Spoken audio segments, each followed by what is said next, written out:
მეათე, თუ ბავშვი იზრდება დათმენის ატმოსფეროში, ის სწავლობს იყოს ზედმეტად მომთმენი. აი სულ რაღაცას ათმენი, არ გაიქცე, არ იხმაურო, ის არ ქნა, ეს სულ რაღაცას ითმენს, რომ იმას აქტუალურებშია. ხო სულ რაღაცას უგზა. იგივე კაცი როგორ გაიზრდება, სულ რაღაცას რო უგზალა უკვე ის კაცის თავარი თვისება ინიციატივის იდეები უნდა ქონდეს, ინიციატივები და შენ რო სულ უგზალავ და მე რეთხოვ რომ კაცი რატო არ ახარ, როგორ გაიზრდება ის ვერ გაიზრდება, თუ ბავშვობაში არ მიაჩვია ამას რომ გამოთქვას თავისი იდეები, ინიციატივები, თუნდაც შეეშალოს, წაიქცეს, სულ არ წაიქცეს რო ეუბნები, რანაირად, ხო?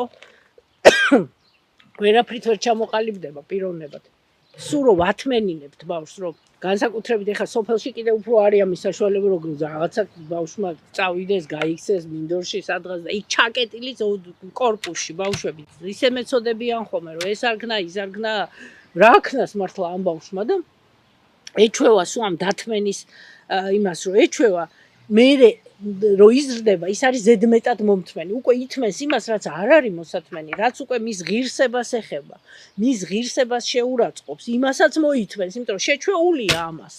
და უკვე კარგავს ამ თავის ღირსების გზნობასთან კონტაქტს და ადამიანისთვის თავარია ეს ღირსების გზნობა. თავარი, ამაზე ძვირფასი ჩვენ არაფერი არ გვაქვს. ესე ჩვენ მარგალიტი, ამაზე ძვირფასი არაფერი არ გვაქვს. ჩვენი ღირსება, ხო?